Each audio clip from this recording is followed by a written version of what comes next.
Experience the transformative journey of faith with Path of Faith as we navigate the complexities of life and discover the profound truths that unite us all.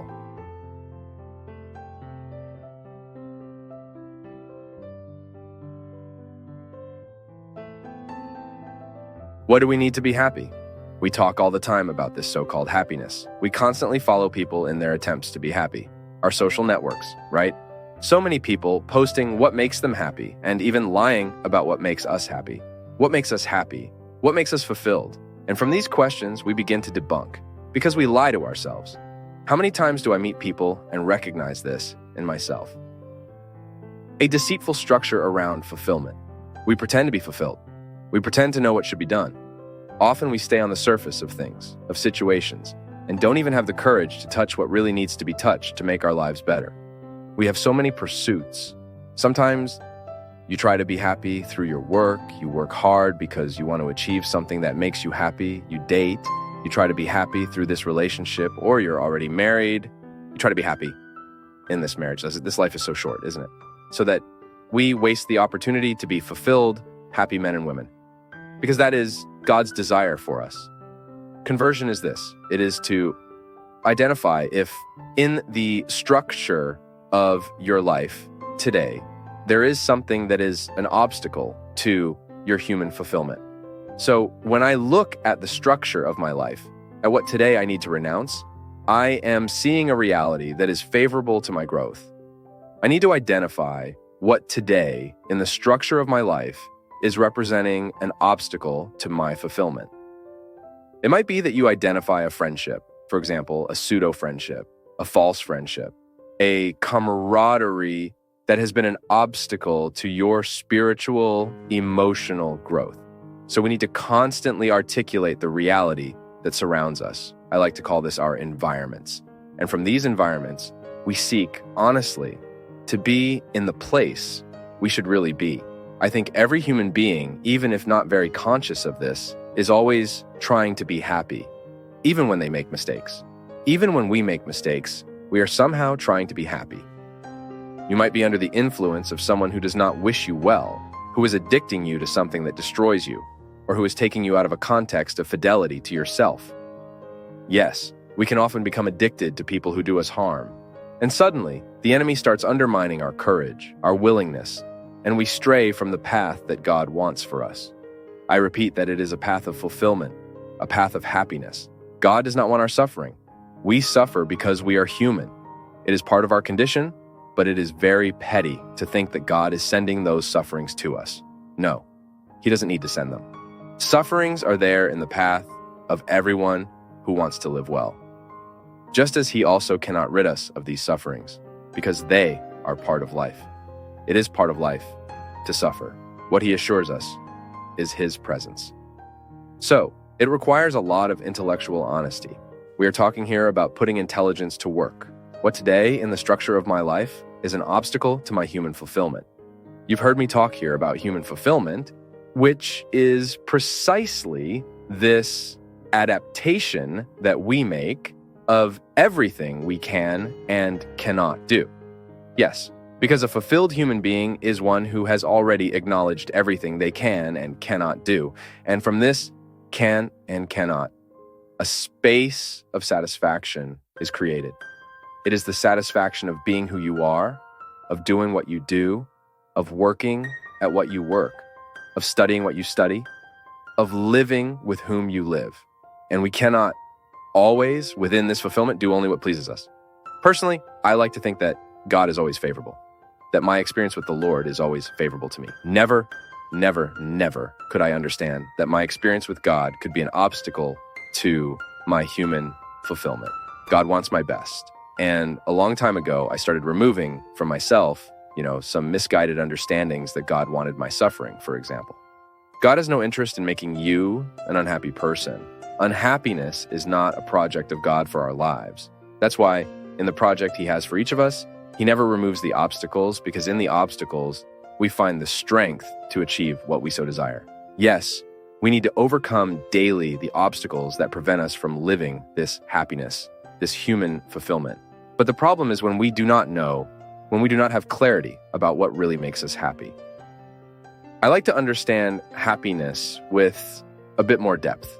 It might be that the word happiness is very empty of meanings. It might be that it has become very empty in our days.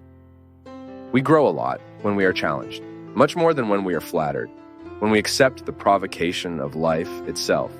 Do you know how life provokes us? With our discomfort. That's why it's so dangerous to take medicine for sadness, unless you have been diagnosed with chemical depression. And then, my people, it's never too late for us to be able to change the structure of our life, to change directions. Just as Jesus was not afraid to change the lives of those who passed by him.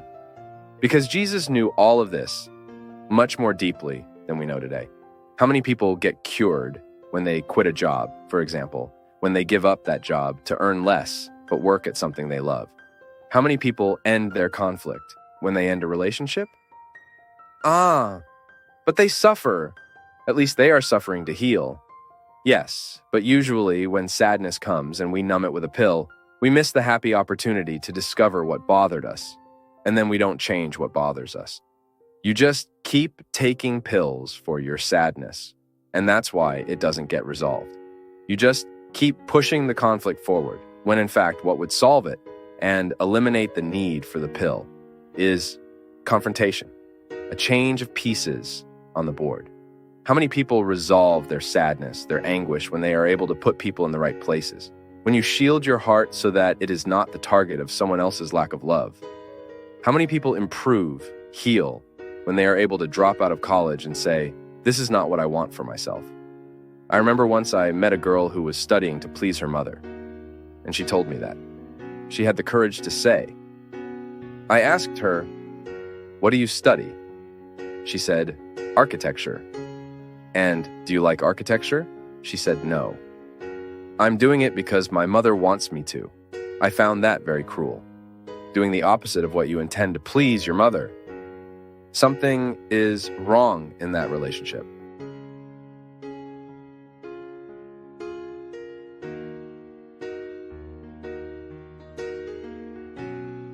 Often, we kill our life, or kill the opportunity to live well, because we are not able to read correctly what time is asking of us. Because that's how it is. Everyday time will ask us for something.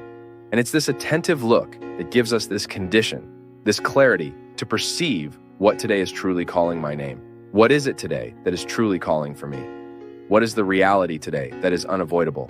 My people, sometimes we are so negligent in perceiving this that sometimes we waste a month, a year, 10, 20, putting our effort into a reality that wasn't meant for that moment. And that's why it's so interesting for us to develop the ability to say no and to say yes. That this is an ability that only maturity brings us. That sometimes because we are immature, we don't even know how to say no. We don't know how to look at the urgencies of time. So we live to please others? No. Before pleasing others, you need to perceive what life is asking of you. That not always what you can do to please the other is in line with what life is asking of you. Even for us to grow, we have to have the courage to cut many things. Sacred scripture says, a time to kill, a time to give birth. Everything depends on the keen perception that we need to have to look at the present moment and discover what truly deserves our effort. How many times in my life have I put my effort in the wrong place, in the wrong issue? And then there's no way to be happy. There's no way for me to discover contentment, knowing that my effort wasn't where it should have been. There's no possibility for me to feel fulfilled, to feel good about my choices. Because what will make me feel good is to look at the context of my choices and be comfortable with what was chosen. It's interesting because sometimes our way of living even deprives us of this perception.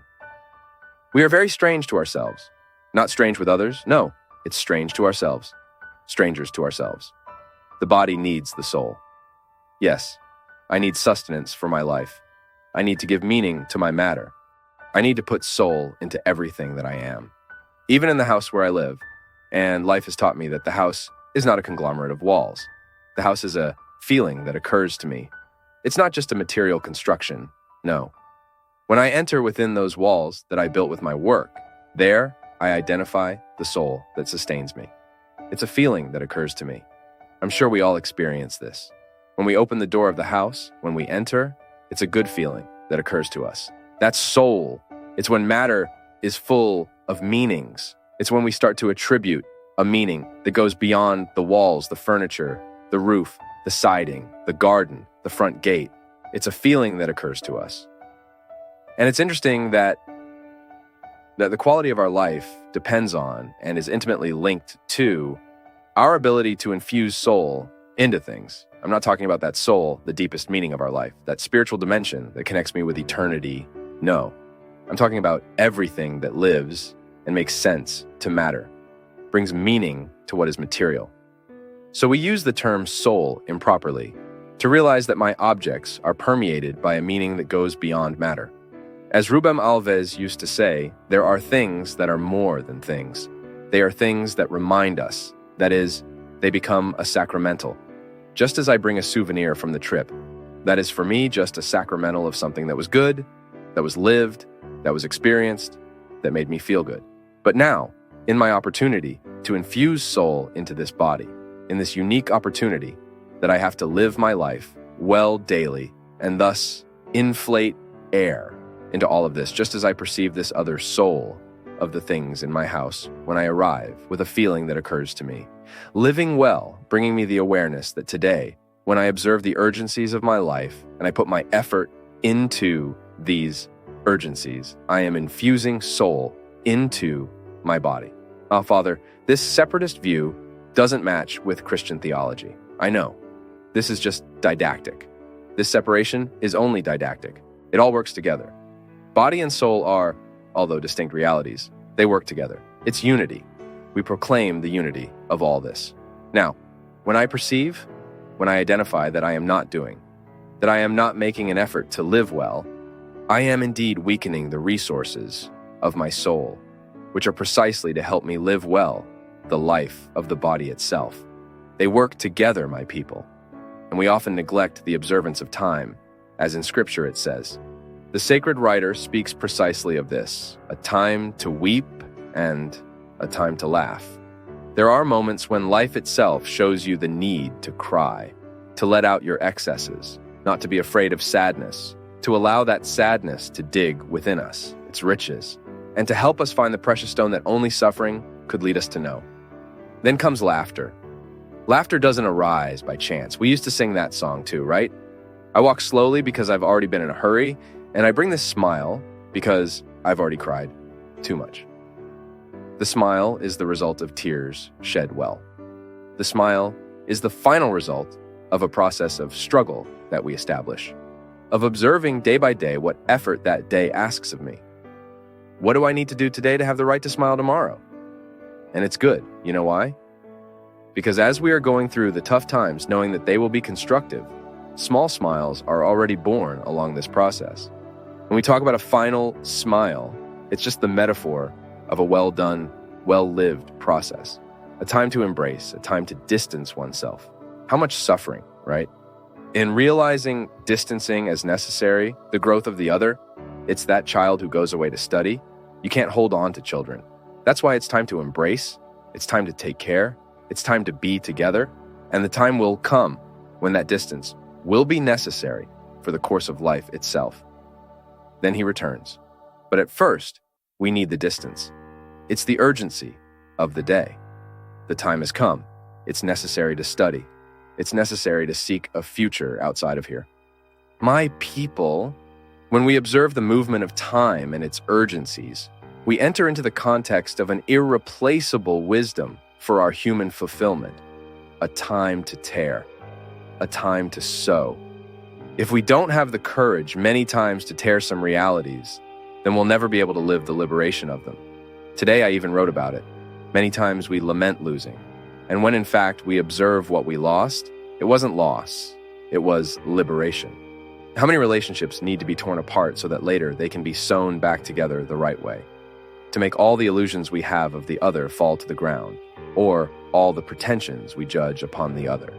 No. The other doesn't have to meet my expectations. The other has to be themselves. If by chance there was an empathy with me, there we build a relationship of friendship. If not, just a relationship of respect, but it's necessary to tear apart. We need to live the confrontation that will later provoke a liberation in us. Anyway, life will always ask us for observation. Life will always ask us for calm, patience, because in a hurry, we overlook all these needs and we're not able to recognize them. Have you ever stopped to think about that? That sometimes life isn't going well? It's because you don't even know exactly what you need. Sometimes we get so anxious, so distressed, and we don't know why. We failed to reach the key point. We failed to discover the neuralgic point there, where the conflict is actually starting. Patience, right? We don't even have the patience to discover what is distressing us. It's our rush. It's the strange life that we are going to live.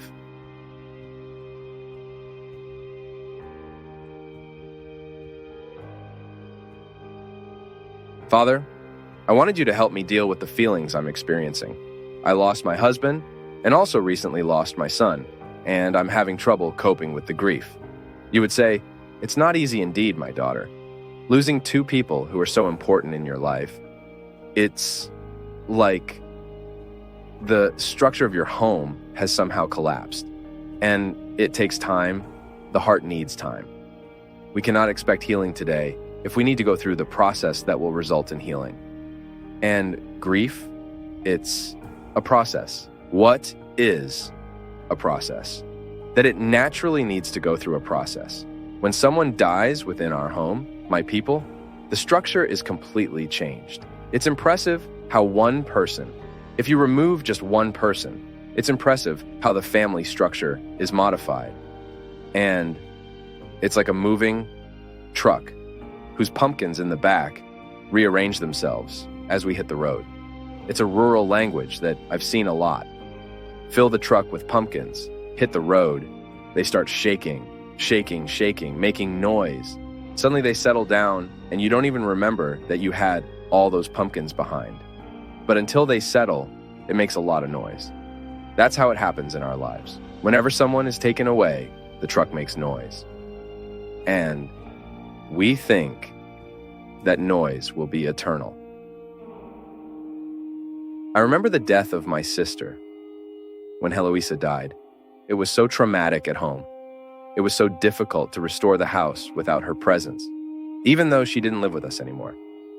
She lived in Belo Horizonte at the time, but you have to restructure your heart because the other person lives within us. Family is not just the place where people live in the same house. Family is when people live within each other. And when someone dies, we lose that tenant. You lose that presence that was within you. Of course, the longing will remain, but you don't embrace anymore. You don't find, you don't talk. So this organization of mourning, it will need to go through the process of getting used to the absence. And in your case, Jose, you are still going through the harsh experience of losing two people in a very recent period. My daughter, you will have to have a lot of patience with your feelings. This won't change overnight. You will have to accommodate these two people in your longing, in your feelings, so that you can continue your life as it was before. Of course, it will never be the same, because it can't. It's not for those who haven't lost either. Life is not the same.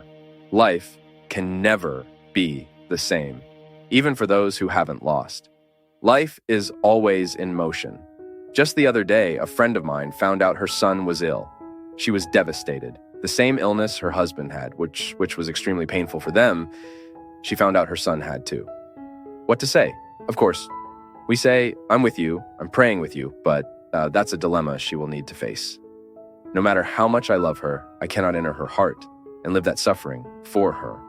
I even took her in all the intentions of my masses during the pilgrimage.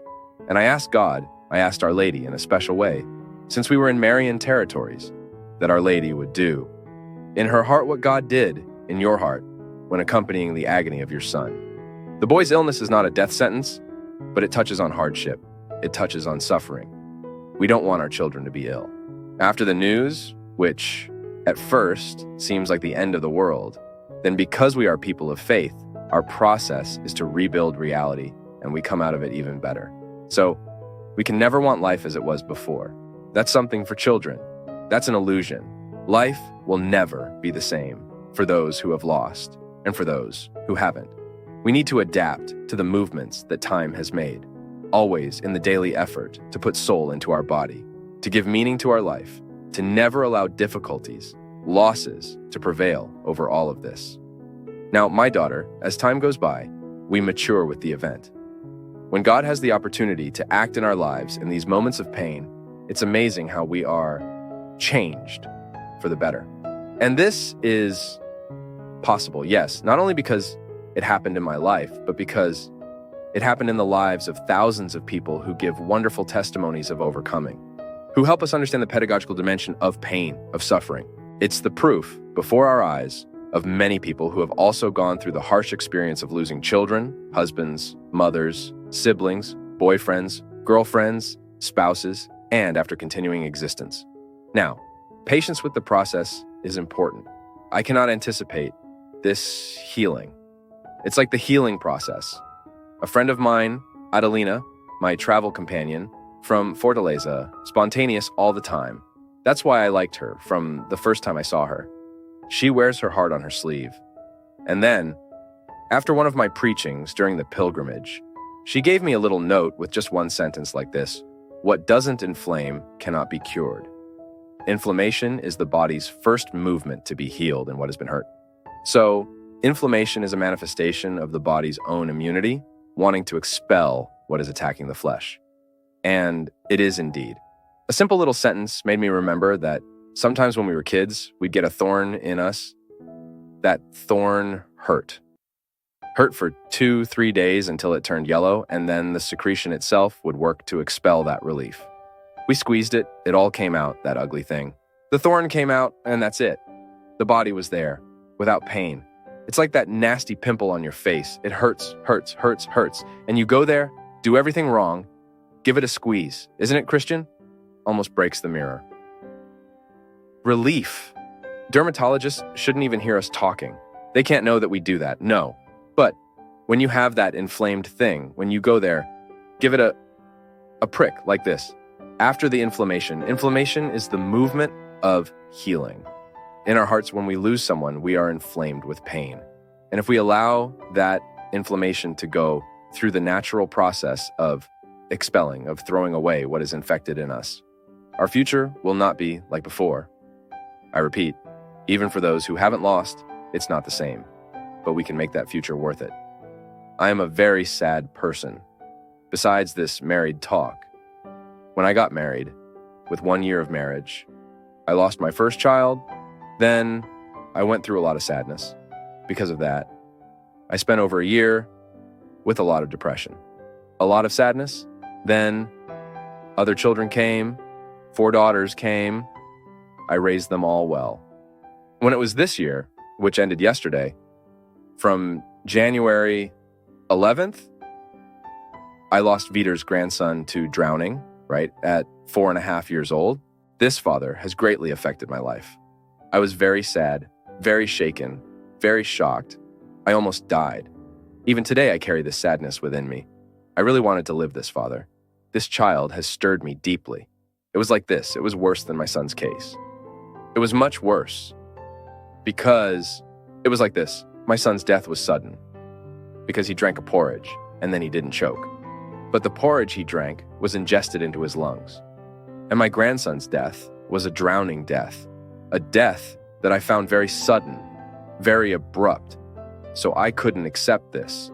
Then I became a person against God, full of anger, full of resentment, of sadness, of revolt. You know, Father, I used to be a very godly person, very prayerful. Then I blamed myself a lot. Why? Why did I blame myself? Because I thought I had prayed too little, blamed the person, blamed God. I thought God should have gone there and taken him out of that water, saved my grandson. So, Father, it was so hard. We made it 4.5 years. It was very hard for me. It's still very hard. Asking God to help me, to enlighten me from yesterday to today, for me to get rid of this sadness, this anguish. It's a very heavy burden on my shoulders. This sadness, this anguish comes and goes. For me, it's a very, very heavy burden. I need to get better from this because I can't go on like this, because otherwise I won't resist, Father. I won't die of sadness, of suffering, and I can't go on like this. And there you go. Now I want you to call me. What should I do, Father? FG. Mrs. Maria, the first thing that is very beautiful already to identify in you is the desire to change. Every time we are faced with an event that traumatizes us, that takes the ground from under us, because an event like this takes our ground, an innocent, a person we love, dead there. I'm remembering Mother. Our friend from Sergipe also, who went through the same experience, and she took her son out of the water. She was the one who took him out, a dead boy. I heard this story, and I had the opportunity to be with this woman, who is the mother of this boy, on the banks of the Jordan River when we went to the Holy Land. And I remember that when I baptized her, the word that came to me was this. I poured the water from the Jordan River over her head, and I said to her like this, take your son out of the water once and for all. Because from the time of the boy's life, of the boy's death, until that day, she was keeping the boy drowned. She didn't take him out of the pool because she only lived around that. She didn't do anything else. She lived all the time the experience of drowning. It's that old story, right, folks? The event is there, and I can't detach from it. So, no matter how long it has been, the boy is still drowned, the boy is still in the water. Before that word, she decided to react. And it was very beautiful to hear this from them. Father, we are very grateful that that word helped my sister to continue her life. Mrs. Maria Duzzy, I wish I could take this pain out of your heart, but maybe you can also start taking your grandson out of the water. Don't keep him drowned anymore. Don't put your thoughts anymore. Don't fix your idea, your story in his drowning. First thing, remove the guilt. There's no need to find blame for such a tragic story. Even if you find out who's to blame, it won't bring the boy back. It won't solve our pain, no. What we need to do now is to continue life from what we have. We can't take the boy out of there anymore. We can't resurrect him anymore. And we can't bring him back to life. There was no time to do anything, but now there's a beautiful way to make resurrection happen. Restoring life in the family, bringing the joy back. Because we all are deprived, Mrs. Maria Dulce. When we have someone at home who cannot live through the process of loss, all of us around are harmed. We are harmed. And it's beautiful for you to say, I don't want to be bitter. I don't want to be a sad person. This reaction is already God's action in you. The time of revolt, it's part of life. We are human. We are fragile. We will revolt. We will scream. We will blaspheme. But this has to be temporary. Screaming and blasphemy don't heal our hearts. No. What heals our hearts is the prayer of surrender. And this must be your prayer, your daughter's prayer. Lord, I cannot change the death of my grandson, so I want to entrust him to you. I want you to take care of him and remove this guilt from us. Grant us the grace to continue living without needing to find someone to blame for this tragedy. Entrusting to God does not mean we alienate ourselves. No, we only entrust to God what cannot be fixed anymore, because the rest we do, we run after because He is helping us to achieve it. But what cannot be fixed anymore, leave it in His hands. Remove that weight from you. You are trying to solve the problem, and there's no way to solve this problem. There's no way to bring this boy back. So today, removing him definitely from the waters is to accept that death happened, but that now we want to continue life, qualifying our daily lives, our history, preparing our future in a more beautiful way. Entrust this dear grandson of yours to the Lord and see him as an intercessor praying for you. He is a legitimate representative in the heaven, a legitimate representative of the family who is in heaven without suffering. There's nothing bad, only us here who need to deal with this pain.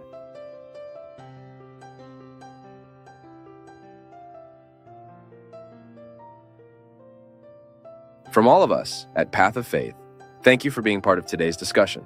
We value your input, so please share your thoughts in the comments, show your support with a like, spread the message by sharing, and subscribe to stay connected with us on our journey of faith.